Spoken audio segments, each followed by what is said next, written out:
Hola, hola, bienvenidas y bienvenidos a un nuevo episodio de tribufertil.com, en donde hablamos de fertilidad consciente, de fertilidad más allá de la concepción.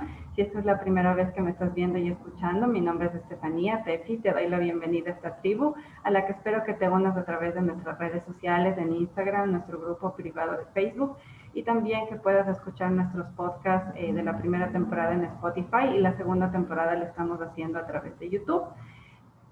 Así que espero que te puedas unir a esta tribu porque sin duda hay información con la que vas a resonar, poder tomar conciencia y tomar acción para tu proceso, no solamente de la concepción, como ya lo mencionaba antes, sino también con tu salud reproductiva.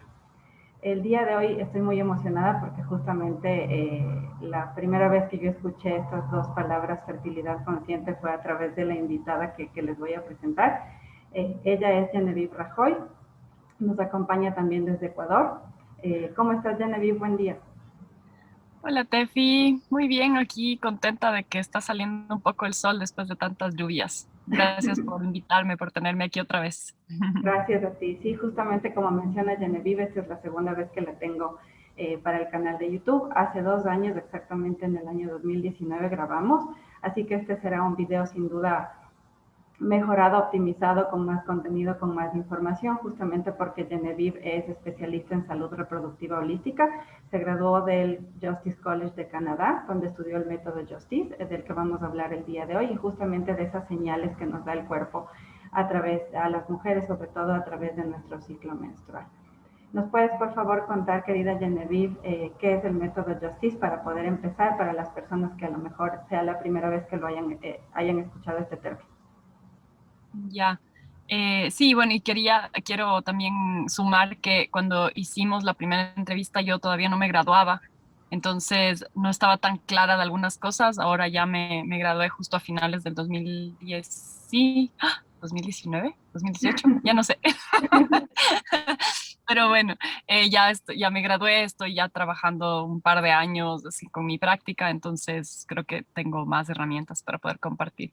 Y bueno, yo soy profesional en salud reproductiva holística, estudié en el Justice College de Canadá, es una universidad que forma mujeres para poder acompañar a otras mujeres y a parejas también a tomar decisiones informadas con respecto a su salud reproductiva, a la salud hormonal, y la herramienta principal con la que trabajo es el método Justice. El método Justice es un método de reconocimiento de la fertilidad, un método sintotérmico, en el cual observamos los biomarcadores de nuestro cuerpo, el moco cervical, la temperatura basal, los cambios en el cuello del útero y también todas las otras señales que nuestro cuerpo indica, que nuestro cuerpo nos da, que indican en los cambios hormonales que vivimos a lo largo del ciclo. Una cosa que me gusta mucho del método Justice es que a mí me gusta utilizarlo mucho y lo enseño de esta manera como una herramienta para monitorear nuestra salud principalmente, Uh -huh. porque la salud, o sea, nuestro ciclo menstrual nos muestra cómo está nuestra salud en general. Y con la información que vamos recogiendo en los diarios del ciclo, nos permite evitar el embarazo o lograr embarazo dependiendo del objetivo de cada pareja o de cada mujer. Perfecto. El método Justice habla de la literacidad corporal. ¿Significa entonces que esta literacidad corporal abarca leer todos estos biomarcadores que decías o abarca algo más? No, justamente es de eso, o sea, la literacidad corporal, que es un término nuevo, digamos, no es algo que se usaba antes, ni siquiera, creo que literacidad hasta hace poco no estaba ni siquiera en el RAE, ¿no? Uh -huh. Pero se refiere a la capacidad de leer nuestro cuerpo, o sea, la capacidad de leer las señales e interpretar. Cuando yo enseño el método Justice, enseño a las mujeres a observar el cuerpo, las señales del cuerpo, a registrarlas de una manera ordenada, con un lenguaje específico, que es el lenguaje del método, y a interpretar. Entonces es aprender a leer lo que nuestro cuerpo está diciendo y a actuar en consecuencia, ¿no? Perfecto, buenísimo. Buenísimo. Y justamente vamos a hablar del ciclo menstrual y todas sus fases. Entonces, para empezar, me gustaría hablar de cuando llega el sangrado. ¿Puedes contarnos, querida Genevieve, justamente tú decías para evaluar un poco cómo está nuestra salud? ¿Cómo debería llegar el sangrado? ¿Cuántos días más o menos debe durar en promedio? qué color debe tener, si es normal. Bueno, ya hemos hablado también justo contigo en el video anterior que hicimos hace 2 años y lo he hablado con algunas otras invitadas que justamente tener mucho dolor, coágulos, etcétera, no es normal, nos hemos acostumbrado a pensar que es normal, pero cuéntanos desde tu experiencia y desde el enfoque del método Justice, cómo debe venir el tema de la regla, la menstruación, ciclo menstrual y el sangrado. Ya. Bueno, todo lo que vamos a hablar, digamos, en estas preguntas, justamente yo les voy a contar cómo es un ciclo menstrual saludable Ujú. para que las mujeres que quizás no tengan alguno de esos identifiquen que hay algunos trabajos por hacer con el ciclo, sobre todo para mujeres que están queriendo lograr el embarazo, ¿no es cierto? Que es muchas de las mujeres que te siguen. Ujú. Entonces, bueno, la información que yo tengo es una información científica que viene de como la recopilación de datos clínicos de mujeres a lo largo de las décadas.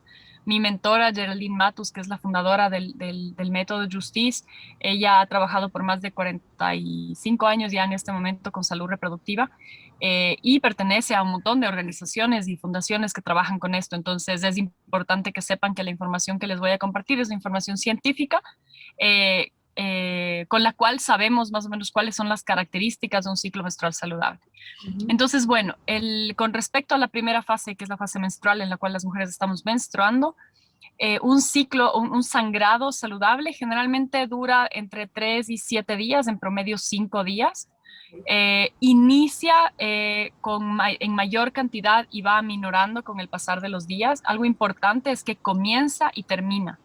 Cuando un ciclo menstrual, cuando un sangrado menstrual inicia con gotitas varios días, luego sangramos más y luego quedamos con más gotitas, esa es una señal de un desequilibrio hormonal. Las hormonas funcionan muy claramente, es como que llega la hormona y genera el sangrado, o sea, dejamos de tener ciertas hormonas, sangramos y después con los cambios hormonales tenemos que parar de sangrar. Eso es importante.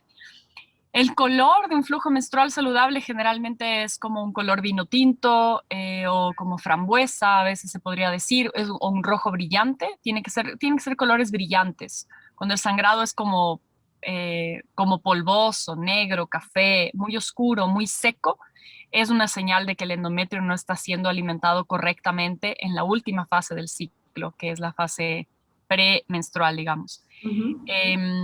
Y la consistencia del flujo, y esto es importante, tiene una consistencia fluida, es un poco gelatinoso. No es como la sangre que si es que yo me corté sale sangre, no es solo sangre, es una mezcla de fluidos entre tejidos, ¿no es cierto? Como más tipo parecidos al moco cervical un poco, ¿no? Ujú. Sí, como digo, sí, fluidos transparentes mezclados con algo de sangre. Ah, Coágulos pequeños, es normal, la sangre menstrual se coagula, lógicamente, esa sangre que está saliendo de los vasos sanguíneos del útero va a coagularse, pero por ejemplo, coágulos muy grandes que duelen al salir por ujú. el cuello del útero, que son los que generan cólicos y dolor, esos también serían una señal de que de que hay algo por hacer con la salud. Pero cuando hay un poco de coágulos en la toalla higiénica o en la copa que vemos, Ujú. es normal que esté coagulada porque es sangre, tiene partes de sangre. Ah, perfecto. Y bueno, a veces me ha pasado que yo he visto tipo como tú decías, como si fuera el flujo, pero claro, es del Ujú. color de la sangre. Entonces eso podría ser normal porque, digamos, no hay dolor, pero es un poco el color de la sangre como en un flujo. Exacto. En realidad el flujo menstrual es una mezcla entre el tejido que se ha generado rodeando el útero adentro en el endometrio, ¿no es cierto? El endometrio es una mezcla de unos tejidos transparentosos, como una mucosa, ¿no es cierto? Con la sangre que está saliendo de los vasos sanguíneos que se han roto. Entonces, justamente vemos esas dos cosas. Les invito a observar, pueden googlear arte menstrual y van a ver, hay una mujer, en este momento no me acuerdo el nombre, creo que el apellido es Tiegs, Tiegs, que lo que ha tomado fotos de poner la sangre menstrual en agua, entonces se puede ver cómo la sangre se cambia, cómo el flujo menstrual tiene diferentes partes. Entonces ahí entendemos que no tenemos que ver una sangre roja como la del dedo, sino que es un tejido el que estamos viendo. Perfecto. Y para las mujeres que, digamos, están empezando a tomar temperatura basal, ¿cómo tendría que ser la temperatura justamente cuando llega el ciclo? En esta fase no, o sea, la temperatura no nos va a dar mucha información. Es como hasta puedes no tomarla los primeros 6 días, no hay problema. Buenísimo. Genial, entonces, Después comienza a cambiar. perfecto. ¿Qué pasa luego de que termina el sangrado? Empieza entonces la fase preovulatoria. Ahí sí, Ujú. digamos, podemos empezar a tomar conciencia de estos biomarcadores que tú nos mencionabas, justamente la posición del cervix, justamente también el tema de la temperatura basal y el fluido. ¿Cómo tendría que ser esto antes de la ovulación? Ya, solo me faltó una parte ahorita que me acuerdo del tema de los cólicos. Ok, No es, está súper normalizado que haya cólicos que tengamos que nos hagan importante. tomar, por ejemplo, antiinflamatorios. Eso no es normal, no es saludable. No, no me gusta tanto la palabra normal, pero no es saludable. Ajá, El útero, lógicamente, en el momento de menstruar, está un poquito inflamado. Es lógico que haya un poco de inflamación, pero cuando el cólico es tan fuerte que tenemos que tomar un ibuprofeno o que tenemos que quedarnos quietas en la cama por varias horas hasta que se nos pase tomando té y poniéndonos bolsitas y haciéndonos emplastos, no estaríamos hablando de algo tan saludable, ¿no? Eh, Siempre que se necesita medicación o algún tipo de tratamiento así para aliviar los dolores, tiene que ver con un tema de inflamación no saludable en el cuerpo, en el útero, en los intestinos, ¿no? Entonces, esa es otra señal importante de reconocer y para eso hay que ir al ginecólogo, quizás hacer algún eco para ver si es que hay miomas o cosas así y ir buscando maneras naturales, tratar de no tomar demasiados ibuprofenos y eso porque van a sobrecargar el hígado y el hígado es importante para la salud reproductiva también. Entonces, lo ideal es ir a la raíz de ver por qué hay dolores y trabajar sobre la raíz y no solo tratando de borrar el síntoma que son los cólicos en este caso. claro, como que tapamos lo que en verdad está Ujú. pasando. Claro, no, no es taparle la boca al cuerpo, es escuchar qué está queriendo decir, ¿no? Sí, Y súper. bueno, entonces pasamos a la siguiente fase, ¿no? O sea, cuando dejamos de menstruar, el cuerpo tiene unos días en los que no hay moco cervical todavía. Eh, la vulva se siente más áspera, más seca, digamos, no hay nada que se queda en mis dedos, es que reviso el Ujú. papel higiénico y ese tiempo es un tiempo, sí, como de esta sensación de sequedad. Luego comienzan en los ovarios se comienza a producir los estrógenos. Los estrógenos son los que hacen que el cuello del útero produzca el moco cervical. Yo Ujú. les llamo moco cervical tal cual porque es un moco cervical, no es un fluido, es un moco tal cual. Tiene consistencia de moco y es un moco. Entonces, los estrógenos comienzan a producir moco cervical, ayudar que se produzca moco cervical y comenzamos a observarlo. Normalmente iniciamos con un moco cervical que es más pastoso, es una mezcla entre lo que viene del cuello del útero y las secreciones normales de la vagina, entonces es más blanco, no es tan elástico, la sensación que lo acompaña en la vulva es tipo más suave quizás, y Ujú. con el pasar de los días, mientras más estrógenos producen nuestros ovarios, en los folículos en nuestros ovarios, se va haciendo cada vez más transparente, cada vez más elástico y la sensación es cada vez más lubricante. Como húmedo. Como más, sí, lubricante me refiero a que si tú pasas en el método Ajá. Justice lo que hacemos es con un papel higiénico antes de ir al baño y después de ir al baño pasamos el papel por la vulva y el perineo. Entonces eso nos da la sensación. Puede ser seco, que es áspero, como que pasas y se queda. Puede ser suave, como si hubiera cremita, y puede ser resbaloso. O sea, esa sensación de lubricación es una señal clarísima de que hay moco cervical de tipo pico, que es el que está más cercano a o sea, es el que nos indica que hay una ovulación cercana. ¿Sí? Listo. Eh, Y justamente la ovulación ocurre con esta famosa clara de huevo, entonces, que hemos escuchado varias veces, que es elástica, transparentosa. Eh, sí. esa es una señal clarísima de ovulación. Te lo pregunto porque hay mujeres, y lo he visto en varios grupos de Facebook y en discusiones en foros, etcétera. Es indispensable que exista el moco cervical y me refiero a que a veces nos tomamos la temperatura, vemos la posición del cervix, pero no hay mucho moco o no hay moco. Si es que no hay moco cervical, ¿no hay ovulación o si hay ovulación? A ver, en un cuerpo saludable, en un cuello del útero saludable, se va a producir moco cervical.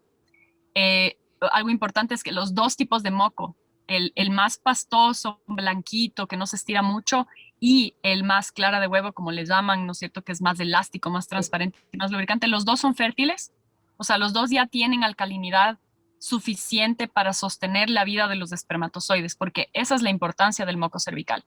Si el ser humano, la raza humana, no tuviera moco cervical, no podríamos quedarnos embarazadas porque no habría alcalinidad en el cuerpo para darle vida a los espermatozoides. Por eso es que es tan importante la observación y para el método de Justice el moco cervical es el principal biomarcador, ¿sí? Perfecto. Pero sí hay mujeres que, por ejemplo, por un tema, quizás el cuello del útero tuvo una infección y las criptas cervicales, que es donde se produce el moco cervical, quedaron dañadas. La producción de moco cervical va a ser menor en esa mujer. Quizás va a haber muy poca alcalinidad. También puede deberse a desequilibrios hormonales como estrés, enfermedad, que no vemos del moco. Y creo que había una pregunta que habían hecho en el Instagram: ¿qué pasa si es que no tengo moco o tengo muy poquito o nunca llego a tener moco elástico lubricante? El moco es importante, pero si tienes muy poquito, igual es posible lograr el embarazo. Solo hay que buscar justamente las otras señales, como tú decías, de estar atenta a que el cuello del útero esté abierto, ¿no es cierto? A que la temperatura suba, que eso ya vamos a hablar en un ratito. Entonces, sí es importante, o sea, es más fácil lograr el embarazo con de 3 a 7 días de moco cervical, de moco más pastoso a moco más elástico, que haya por lo menos un día de moco elástico, transparente y lubricante, que es el clara de huevo, o moco pico, como le llamamos en el método. Eso hace que sea más fácil el embarazo. Pero si no hubiera o hubiera muy poquito, hay que ser más detallistas en utilizar los días fértiles para las relaciones con coito, y eso va a ayudar a lograr el embarazo. Ok, perfecto. ¿Y qué días, digamos, se recomienda tener relaciones sexuales, más o menos testeando ahí los biomarcadores, la temperatura y el moco cervical? Justo el día que vemos el moco cervical de clara de huevo, días antes, un día sí, un día no, después del día de la clara de huevo, ¿qué recomienda el método? Ya. Bueno, los días fértiles en un ciclo menstrual son desde que comenzamos a tener moco. O sea, desde que comienza el moco no pico a aparecer, el moco más pequeño, más blanquito, ya estamos acercándonos a la ovulación. Entonces, para una pareja que está intentando el embarazo, pero llevan un mes, 2, 3 meses de buscar el embarazo, está bien. O sea, la idea es tener relaciones desde que aparece el moco. Para parejas, por ejemplo, en las cuales ya han pasado más de 6 meses, que no han logrado el embarazo, ya fueron al doctor, se están haciendo exámenes, quizás. Encontré un dato importante que les quería compartir y que me lo anoté aquí, y es que en una pareja que un hombre y una mujer están en una función reproductiva saludable, hay un 75% de lograr el embarazo en el primer ciclo y un 100% de posibilidades en los próximos 6 ciclos. ¿Sí? Ese es como el porcentaje. Pero si es que han pasado 6 ciclos y todavía no logran quedarse embarazados, es bueno hacerse los exámenes hormonales y las cuestiones. Ahí lo que se hace generalmente a los hombres es hacerles un conteo de los espermatozoides y ver cómo está la movilidad y la motilidad de los espermatozoides. Entonces, en el caso de que el hombre tenga un conteo bajo de espermatozoides y una morfología y motilidad pobre, que es como se le llama, la idea es que el hombre evite la eyaculación para juntar mayor cantidad de espermatozoides y tratar de tener relaciones solo en los días de moco transparente, elástico, lubricante. ¿Sí? En ese día y en los 2 días después. Lo que pasa es que el cuerpo produce moco cervical hasta cierto punto, ovulamos y luego de eso viene la siguiente fase, que es la fase lútea, en la cual el moco cervical se seca. Pero hay todavía 2 días después del último día de ese moco elástico, transparente y lubricante que también son fértiles, porque puede todavía ocurrir la ovulación. Entonces, no sabemos exactamente cuándo ocurre la ovulación, o tu pregunta de si es que el día del moco transparente elástico es el día ovulatorio, no necesariamente. Podemos haber ovulado un día antes de ese día, la mayor parte de las veces, o unos días después, hasta 3 días después. Entonces, para las personas que quieren lograr el embarazo, pero tienen un conteo bajo de espermatozoides, etcétera, evitar la eyaculación por unos días, esperar al día de moco lo más transparente, lo más elástico, lo más lubricante posible, porque si no hubiera, tampoco es tan grave, pero Claro. hay que estar más claras en cuándo, y los 2 días siguientes después. Perfecto. ¿Y qué pasa con la temperatura basal en estos días? Digamos, ya terminó el sangrado, empezamos a tomar la temperatura. ¿Qué va pasando? ¿Va descendiendo? ¿Cómo tenemos que ir viendo un poco el cuadro, el marcador de si sube, baja? ¿Qué pasa justamente en esta fase de ovulación? Ya, bueno, la temperatura basal es la temperatura de nuestro cuerpo en reposo, es la que tomamos en la mañana, apenas nos despertamos y sin habernos movido mucho, como no es que ya me tomé un café y después me tomé la temperatura, sino que en ese momento apenas me despierto. Lo que es que estamos midiendo la velocidad a la que se están dando las reacciones químicas en el cuerpo, Okay. el metabolismo. Entonces, en la primera fase del ciclo, menstruación, preovulación, ¿no es cierto? En esa fase, el metabolismo del cuerpo está más bajo normalmente, entonces la temperatura va a estar más baja. Pero después de la ovulación, que generalmente es después de este último día de moco transparente, elástico y lubricante, lo que ocurre es que ocurre la ovulación y el metabolismo del cuerpo aumenta porque el cuerpo se prepara para un posible embrión que todavía no se ha implantado, pero que puede estar por ahí. Entonces el cuerpo dice, a ver, vamos, todo un poco más rápido. Entonces, la temperatura basal, si la tomamos todos los días durante el ciclo, después de ese día, del día de la ovulación, lo que va a pasar es que va a subir, va a aumentar un poquito de unos, ¿cómo se diría esto? O sea, de 36,5 que estaba a 36,7, 36,8 y se va a quedar por ahí y se Okay. queda alta. Toda la fase lútea, que es esta fase de después de la ovulación, la temperatura tiene que quedarse alta, demostrando que el metabolismo está rápido. Y algo importante es que ese que se quede alta es gracias a la progesterona. Y me imagino que las mujeres que nos están escuchando, quizás en sus investigaciones o se han hecho exámenes o lo que sea, les han contado la progesterona. La progesterona es la hormona que se encarga de sostener el embarazo. Si tenemos muy poquita progesterona, no logramos sostener los embarazos.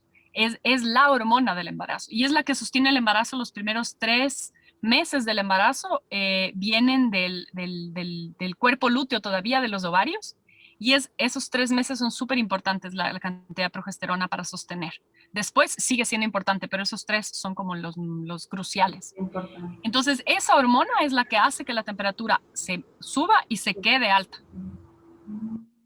Perfecto, entonces digamos que va descendiendo un poquito, un poquito, un poquito, ovulas y luego se despega y debería seguir en teoría como alta. ¿Qué pasa si Sí, estuviera baja? Si es que, digamos, tuviste el pico de bajada, subió, subió, subió y luego bajó. Entonces podría haber algún problema con la progesterona con ahí. la progesterona. En realidad no baja para luego subir, depende. Hay algunas mujeres que la tienen como más o menos igual y antes de ovular baja un poquito y luego sube y se queda alta, pero en algunas mujeres es más como más lineal y después sube y se queda alto, ¿sí? Y si es que vemos después de este día en el cual la temperatura subió y se quedó alta y de pronto comienza a bajar, es que no se está produciendo progesterona suficiente.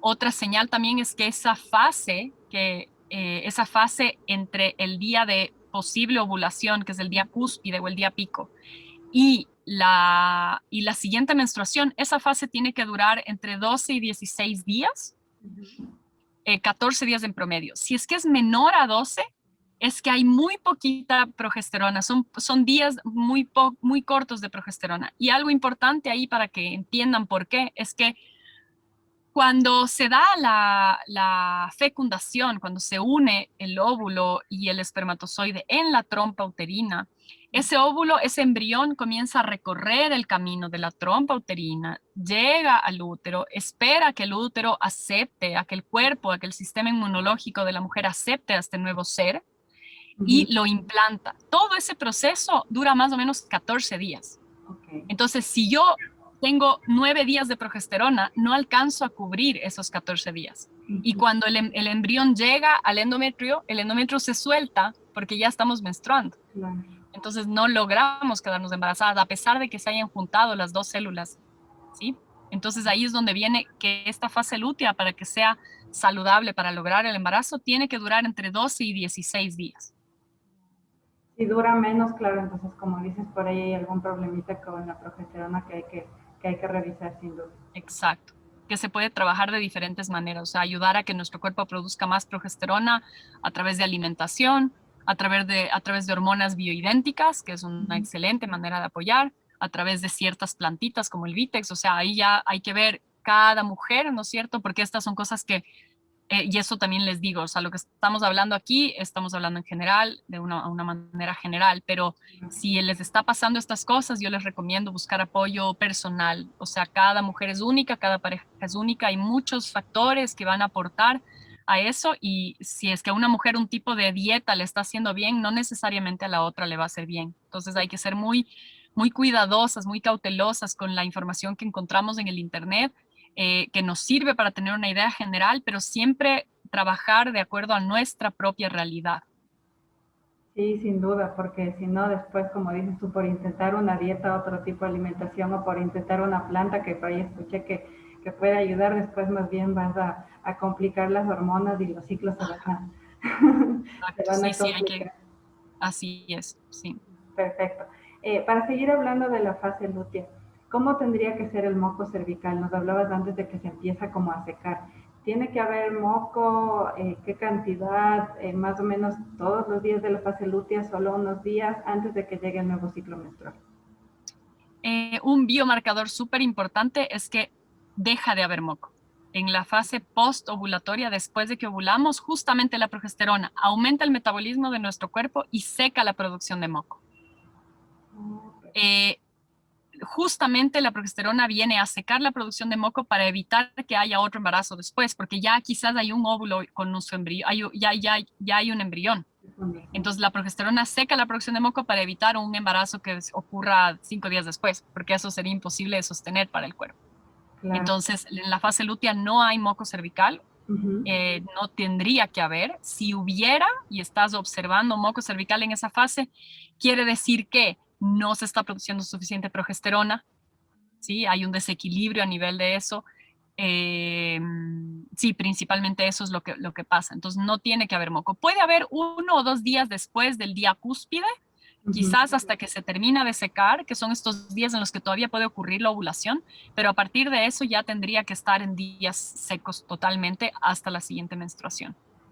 Ah, perfecto. Buenísimo, me parece justo súper interesante porque hemos ido cubriendo todas las fases del ciclo y sin duda pueden ir tomando conciencia, pero sobre todo lo que tú decías al principio, ¿no? No taparle la boca al cuerpo e irnos dando cuenta de todas las señales que nos da. Tenemos estos biomarcadores y justamente el método Justice para poder apoyarnos, ir leyendo, ir viendo qué pasa. ¿Qué pasa también, Genevieve, con la salud menstrual, con nuestra salud en general, al usar, digamos, toallas sanitarias ecológicas, la copa menstrual o las lunas, por ejemplo, que tú has estado involucrada con las lunas aquí en Ecuador? Ujú. En cómo nos puede, digamos, ayudar el uso más consciente, digamos, de estas toallas sanitarias ecológicas, la copa o las lunas en nuestro ciclo menstrual. Ya. Bueno, para mí, bueno, para las mujeres que no saben, las lunas son toallas femeninas ecológicas que hacemos aquí en Ecuador, son de tela, son 100% algodón. También existe la copa menstrual que las lunas no venden, pero existe y ahorita hay por todos lados. Em, yo creo que las toallas femeninas ecológicas, principalmente por mi experiencia, son una herramienta que nos permite conectarnos con nuestro cuerpo de otra manera, totalmente diferente. Las toallas plásticas o los tampones vienen con una información que es, esto es algo sucio, que hay que guardar, que hay que botar en la basura rápido, que nadie vea. Sí. Vienen con una información de ser discreta, que nadie note, porque esto no es normal, de esto no hay que hablar. Entonces vienen con una información de un tabú de alguna manera. Y este tabú tiene un efecto sobre nuestra psicología, sobre nuestras emociones, sobre la manera en la que aceptamos o vivimos nuestros procesos corporales. El momento de comenzar a usar luna, toallitas ecológicas de tela, las hagas tú, las hayas comprado, estés en otro país y se llamen de otra manera, no importa. Lo que hace es conectarnos, entender que eso que está pasando es parte de un proceso importante para nuestro cuerpo. El ciclo menstrual es un signo vital. Las mujeres necesitamos ovular y menstruar de manera regular, no solo para tener hijos, necesitamos eso para la salud de todos nuestros tejidos. Entonces ya no es estoy enferma, tengo que esconder esto, sino voy a vivir, voy a hacerme cargo de mi sangre, voy a lavar mis toallas, voy a poner mi sangre en las plantitas, que es un ritual y es una manera maravillosa de conectarnos con este proceso de nuestro cuerpo. Y eso, en mi experiencia, yo trabajo, o sea, a través de las lunas fue que encontré este camino y llegué a estudiar lo que estudio y me apasiona lo que hago todos los días. Fue gracias a las lunas, o sea, gracias a poder sentir, ver mi sangre. En ese tiempo todavía usaba una copa menstrual que después dejé de usar y pude ver la sangre y decir, ah, wow, o sea, esto no es algo que tiene que ir a la basura. O sea, tú la ves y dices, no. Por eso es que hay mujeres que pintan con su sangre y hay un arte menstrual espectacular porque tiene mucho poder a nivel energético. Entonces, utilizar toallitas o copa lo que permite es conectarnos desde otra manera. Y también puede ser que digas, no, yo no voy a tener tiempo de lavar, voy a seguir usando toallas plásticas, pero si cambias en tu cabeza ese proceso, ya no vas a recibir esa información que viene de alguna manera del consciente colectivo, ¿no? De que la menstruación es algo malo, sino que tú lo vas a cambiar.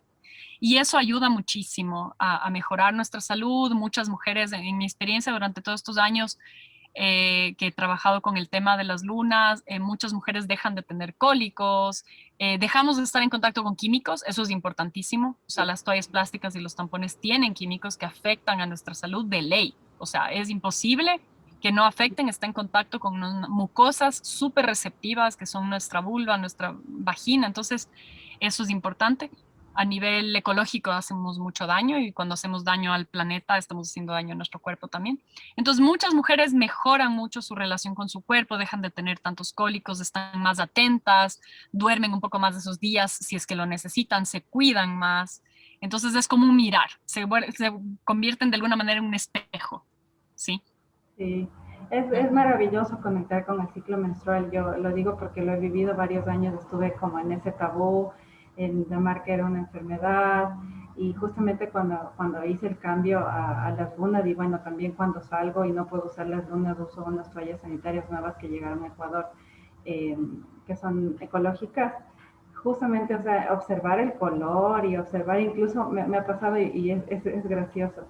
Eh, Cuando uso estas toallas ecológicas para salir a la calle y voy al baño, a veces incluso veo hasta formas y el color, es impresionante cómo cambia el color, o sea, las toallas de plástico sin duda por todos estos químicos que como decías tú nos hacen daño, también es como que cambian el color de la sangre. Entonces como Sí, que no puedes ni siquiera reconocer si está bien, si hay alguna cosa extraña que observar, o sea, el color totalmente se sí. daña. El olor también cambia. Sí, sin Y duda. esto del olor, por ejemplo, creo que es bien importante a nivel de cómo le vemos, porque si nos ponemos una toalla que cuando sacamos huele mal, lógicamente vas a decir, "Ugh, esto lo tengo que botar en la basura". Sí, Pero en una toalla de tela o en una toalla ecológica que permite que respire y que no se pudra, porque en realidad el olor es que se está pudriendo, ya te das cuenta de que no es algo que apesta y que tienes que botar y sí, esconder, sino que es solo sangre que ya se secó y que voy a lavar. exacto. O poner en las plantitas, que también es una cosa bien bonita de hacer. Hermoso, sí, súper Perfecto, importante. Genevieve. Quería que nos cuentes tu experiencia personal, tu propia experiencia con el tema, con el método, porque bueno, hablamos contigo por teléfono por unos temas hace como un año, en el 2020, antes de que Ujú. empiece esta loca pandemia, y, y tú estabas buscando quedar embarazada. Quisiera que nos cuentes un poco cómo te ayudó el método, para que las personas nos escuchen, porque claro, a veces decimos, el acompañante también usará lo que me está enseñando, cómo lo usa, como escuchar esas propias vivencias de parte de las personas que nos acompañan y facilitan este tipo de métodos, nos hace acercarnos un poco más también. Sí, así es. Bueno, yo, a ver, te cuento un poco de cómo fue mi experiencia. Yo comencé a trabajar con las lunas en el 2009 más o menos. Uh -huh. Descubrí esto de que la sangre era algo mucho más de lo que yo siempre había pensado. Y comencé a tener como muchas preguntas. Las mujeres también se acercaban y me preguntaban y eso fue lo que me llevó a buscar profesionalizarme, ¿no? Ujú. Y en ese mismo proceso externo, mi proceso interno era, algo está pasando, no me siento 100% bien, mis ciclos habían comenzado a cambiar mucho, tenía, y justamente no hablamos de esto, pero tenía unos síntomas premenstruales bien claros, así como mucha ansiedad, mucho mal genio en la fase premenstrual, mucha irritabilidad. Ujú. eh, sí, principalmente creo que era más como un tema de ansiedad, una cosa así. Y eso no es una buena señal, ¿no? O sea, la fase premenstrual, es normal que estemos un poco más sensibles, tal vez justo vi una película y lloré como una loca por la película y que si quizás la veía en otro momento no lloraba tanto. Es Sí. normal que nos ponemos más sensibles, pero cuando esos cambios son muy fuertes, hay un desequilibrio hormonal. O sea, es importante observar y decir, no es normal que me vuelva medio loca, me deprima full, no quiera saber nada de nadie. No, o Pelea sea, con... no es saludable, hay algo que está, el cuerpo está diciendo algo. Entonces a mí me pasaba eso, y eso también me llevó a buscar más información. Y cuando en ese momento yo no buscaba, no tenía intenciones como de quedarme embarazada, solo quería sentirme bien, Ujú. comencé a trabajar con Geraldine Matus, que fue mi mentora todos estos años, la que me acompañó en todo el proceso de graduarme. Y en mi caso específico, yo comencé a llevar mis registros. Yo ya llevaba mis registros antes con otro método que me confundía un montón y me hacía bolas. Y con el método Justice, como que la técnica de observación del moco del método Justice es muy, muy clara, muy fácil de hacer, como ayuda mucho a evitar confusiones. Ujú. Y comencé realmente a entender qué era el moco cervical y cuándo lo observaba y cuándo no, a tomarme la temperatura. Y los primeros diarios del ciclo míos mostraban que yo tenía muy poquito moco cervical, tenía un día de moco tipo pico, moco así como elástico, transparente y lubricante, un día. Y después nada, era como súper raro. Y Geraldine me recomendó hacerme un chequeo de la tiroides. Entonces, todo en mi caso, mi camino comenzó con el tema de la tiroides. O sea, me di cuenta que tenía un hipotiroidismo subclínico, haciéndome exámenes, parecía que estaba dentro de los rangos, pero en realidad los síntomas de mi cuerpo mostraban que no estaba todo normal. Entonces, comencé a apoyar mi tiroides, esa fue la principal cosa, con tiroides natural disecada, yodo, vitaminas, suplementos vitamínicos especiales para la tiroides y comencé a mejorar mi dieta. Dejé de consumir azúcares añadidas, Ujú. dejé de consumir gluten, me costó muchísimo el trigo, Sí. comía pizza una o dos veces por semana, una o dos veces por semana. Dejé de tomar alcohol, yo tomaba vino en la casa normalmente, ¿no? Como en la noche, un pedacito de Ah, pizza y una copita de vino. Bueno, una, dos veces de la semana por ahí había una copita de vino. Entonces dejé de consumir alcohol, dejé de consumir gluten, comencé a cuidar eso. El café fue importantísimo para mí. A mí el café, parte de mis ansiedades venía del café. ah, sí. Era súper café, o sea, me encantaba el café y me tomaba un Despierta. café súper negro en la mañana con pan, así sea de masa madre, no importa. Y claro, después no entendía por qué andaba tan ansiosa y en realidad era porque estaba desayunando cualquier cosa, o sea, no estaba, no me alimentaban de una manera nutritiva. Entonces, poco a poco a lo largo de los años, porque no es una cosa de un rato para el otro, para las que me escuchen, no es que una de un día para el otro dice, ya voy a cambiar esto y esto y lo logré. No, miles de veces me volví a tomar helado, miles de veces me emborraché, me tomé cerveza y, o sea, me pasó montones de veces, pero a lo largo de los años, y estoy hablando de 7, 8 años, fui haciendo diferentes dietas, o sea, dietas en el sentido de eliminar otros alimentos que no me hacían bien, como por ejemplo la papa, que nunca me imaginé que hubiera sido no buena idea para mí y en realidad me hacía mucho daño a mi sistema digestivo. Y a lo largo de los años fui poco a poco encontrando la combinación clave para estar saludable. En mi caso, yo, Genevieve Rajoy. Claro. Eh, y bueno, fueron pasando los años, siempre llevé mis registros, aprendí cada vez más a interpretar lo que estaba viendo en mis diarios del ciclo, con acompañamiento de Geraldine. Ajá. Eh, Cambié ciertos suplementos, fui como viendo, ¿no? O sea, Ah, diferentes cosas. Y ahorita tengo una bebé de 6 meses. sí. eh, entonces hace un año y medio más o menos me conocí con el papá de la nena y dijimos, bueno, queremos ser papás, vamos a intentarlo y estuvimos unos 5 meses más o menos intentando y yo no me quedé embarazada. Mis fases lúteas siempre fueron muy cortas, eso es algo que desde los 35 años yo tenía fases lúteas cortas y siempre estuve apoyando para que la fase lútea fuera más larga con plantitas y con cosas, pero siempre se mantenían cortas. Entonces yo tuve que utilizar hormonas bioidénticas, progesterona natural micronizada que utilicé en el último año, quizás antes del embarazo, como que comencé a apoyar para que la fase lútea fuera más larga. Y más o menos a los 5 meses después de comenzar a intentar, logramos quedarnos embarazados y sostuve el embarazo también con apoyo de la progesterona. Eso es importante. En mi caso fue muy importante. Utilicé también un hongo que es el hongo maitake. En ese último ciclo justo decidí probar y tal vez, bueno, eso también es otra cosa para saber. Nunca es un solo factor, siempre son varias cosas.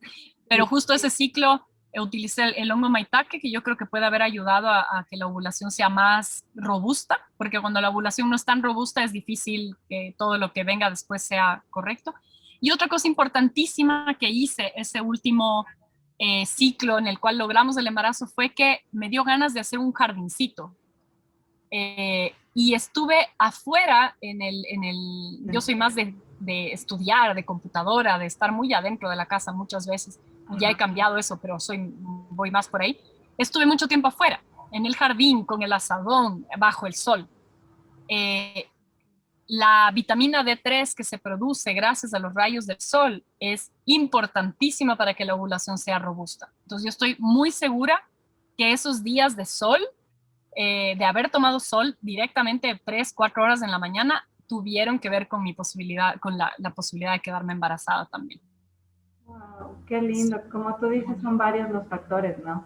A Sí, veces por cuando supuesto. empezamos un poco esta búsqueda, decimos, bueno, me tomo el hongo maitake o me tomo tal cosa que escuché por ahí y el siguiente mes vamos y no pasa y nos frustramos. Entonces, entender como tú decías que el ciclo menstrual nos habla y que es un signo de salud vital, que es lo que a mí me resonó un montón la primera vez que hicimos la charla hace 2 años, porque yo venía, digamos, empezando este proyecto de Tribu Fértil pensando en hacer videos solamente como, ok, ¿qué hay que hacer para quedarse embarazada?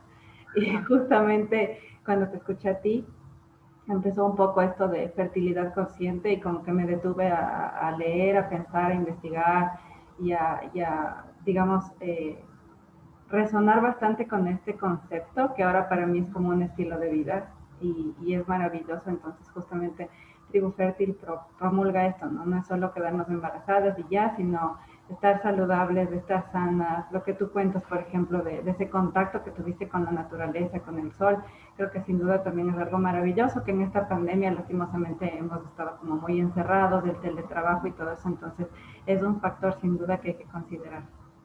Sí. Y creo que un factor importante es eso, o sea, es estar felices en la vida, estar haciendo lo que nos gusta, lo que queremos, porque puede ser que nos volvamos súper locas con tomar los suplementos todos los días a la misma hora, me tomo la temperatura todos los días a la misma hora, como esto y esto y esto, no, eso de ahí no como, esto de aquí no como. Nos volvemos locas en eso, pero no estamos contentas, no estamos felices, tenemos una necesidad de perfección, queremos que el diario del ciclo se vea perfecto. Todo eso lo único que hace es sumarle estrés y no vamos a lograr quedarnos embarazadas si estamos estresadas. El cuerpo, cuando una mujer está estresada y el cuerpo está estresado, dice no, o sea, no voy a ovular. Muchas veces no ovulamos porque hay demasiado estrés. Entonces, la felicidad, el hacer cosas que nos hacen sentir bien, bailar zumba, hacer biodanza, poner reggaetón en la casa y coquearme bailando, pucha, bien, o sea, si eso te hace estar feliz y te hace reírte y te hace mover tus caderas y sentir gozo, hágale. O sea, qué importante que es como el gozo en la vida, el sentirnos bien. Y algo que quería decir con respecto al tema de lo del embarazo es que después de quedarme embarazada, tuve un embarazo muy bonito, muy tranquila, casi no tuve estragos, o sea, no vomité una sola vez. Estuve un poco, me dio ascos ciertas comidas en ciertos momentos, pero súper normal. Uh -huh. Tuvimos un parto hermoso también, un parto natural en casa con partera. La nena está súper saludable, la lactancia ha sido muy buena, he dormido bastante bien relativamente en este tiempo. Entonces, lo que quería contarles también es que así como tenemos esta idea de que la menstruación o el ciclo menstrual es negativo o la menopausia es algo terrible que nos pasa a las mujeres o el embarazo es algo terrible porque tengo una amiga que la pobre estuvo así asado, no necesariamente tiene que ser así. No tenemos por qué sufrir el ciclo menstrual, no tenemos por qué sufrir los embarazos. no tenemos, o sea, no es una obligación. De ahí a que por alguna razón mi cuerpo tiene una condición y tengo que hacer un embarazo de reposo, está bien, esa es la realidad de cada persona, pero no tiene que ser la norma. Yo creo que el yo haber tenido un embarazo así de cómodo como tuve y de saludable tiene que ver con 8 años o 7 años antes trabajar paso a paso con mi salud, con mi nutrición. Entonces les invito a todas las que tienen ese tiempo, porque no todas tenemos ese tiempo, si ya tienes 40 y pico y quieres quedarte embarazada es otra historia, pero a las mujeres que nos están escuchando, que quizás son más jóvenes, que tienen más tiempo, pónganle realmente energía a cuidarse lo mejor posible para que embarazo, menopausia, lo que sea que vaya a pasar después, venga de una manera más chévere. No, no tenemos por qué sufrir esos procesos. Qué lindo escucharte, Genevieve, ha sido realmente bastante gratificante y como te dije, de hecho parte, te voy a nombrar un poco culpable de todo lo que ha pasado con Tribu Fértil porque justamente resueno y resoné bastante contigo hace 2 años en nuestra primera charla y por eso ha ido evolucionando muchísimo este proyecto, así que también agradecerte por eso. Bueno, preguntarte si estás ahorita haciendo acompañamientos online, cómo funciona para las chicas que quieran contactarte, si quieren aprender del método, cómo nos puedes contar un poquito. Bien, muchas gracias. Me alegro mucho haber podido como aportar en el proceso tuyo y en el proceso de la tribu. Qué lindo que es que tengamos estas herramientas para poder conocernos y compartir y es tan importante poder dar ese apoyo. El trabajo que estás haciendo estoy segura que es muy importante para la vida de muchas mujeres y es maravilloso que estés poniéndole todo ese amor y ese cariño, ¿no? He venido acompañando estos años y veo cómo has ido poquito a poquito dentro de tus cosas personales de la vida, logrando poco a poco hacerlo. Así que te agradezco mucho por dar este espacio para que podamos seguir compartiendo y que bueno, que esto sirva mucho. Y bueno, mi trabajo, ahorita yo estoy trabajando con horarios limitados porque mi prioridad es mi bebé, entonces paso con ella la mayor parte del tiempo, pero sí estoy trabajando de manera online. Eh, Estoy iniciando cursos cada 2 meses más o menos, haciendo las clases introductorias. El curso para aprender el método tiene clases introductorias, que son 3 clases de 1 hora, y luego sesiones de seguimiento que se dan en los siguientes meses. Entonces, el acompañamiento para aprender el método dura más o menos unos 9 meses, porque necesitamos que pase tiempo mientras aprendes, luego comienzas a registrar, nos vamos encontrando para ver si es que hay errores en el registro o en la técnica. Van pasando los ciclos del tiempo y vamos interpretando, diciendo, bueno, tal vez es mejor que desayunes mejor de esta manera y no de la otra, y vamos como acompañamiento. Entonces, más o menos dura unos 9 meses y estoy iniciando cursos más o menos cada 2 meses. O sea, yo creo que ahora justo comencé uno hace poquito y en unos, abril, mayo comenzaré el siguiente. También tengo un programa de asesorías solo a nivel de salud, o sea, si es que hay un tema específico de salud que alguna mujer necesita trabajar, nos podemos encontrar para hacer eso sin necesidad de tener el método. Me gusta más trabajar con el método, pero si es que hay un tema de tiroides que es importante apoyar, lo podemos hacer sin el aprendizaje del método. Entonces también doy ese programa de asesorías. Que es importante, que es un compromiso, son como 3, 4 meses de vernos una vez al mes para poder darle un seguimiento a las recomendaciones y asegurarnos de estar en el buen camino. Y esa es la manera en la que yo ahorita estoy trabajando. Perfecto, buenísimo.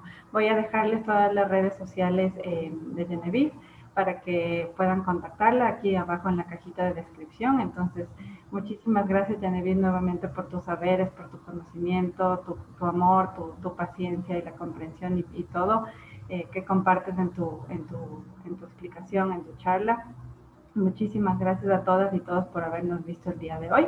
No se olviden de suscribirse al canal de YouTube, no se olviden de ponerle dedito arriba a este video y cuéntenos también porque, bueno, Tribu Fértil está evolucionando y estamos empezando a planear ciertos talleres, así que déjennos en los comentarios para ver si les gustaría que hiciéramos un taller con Genevieve, justamente para que nos explique más a profundidad el método y poder combinar sus saberes y todo para poder apoyar nuestro proceso hacia la búsqueda del embarazo, pero sobre todo hasta la fertilidad consciente, la fertilidad más allá de la concepción. Esto fue un episodio más. Muchísimas gracias a todos y todas. Hasta pronto.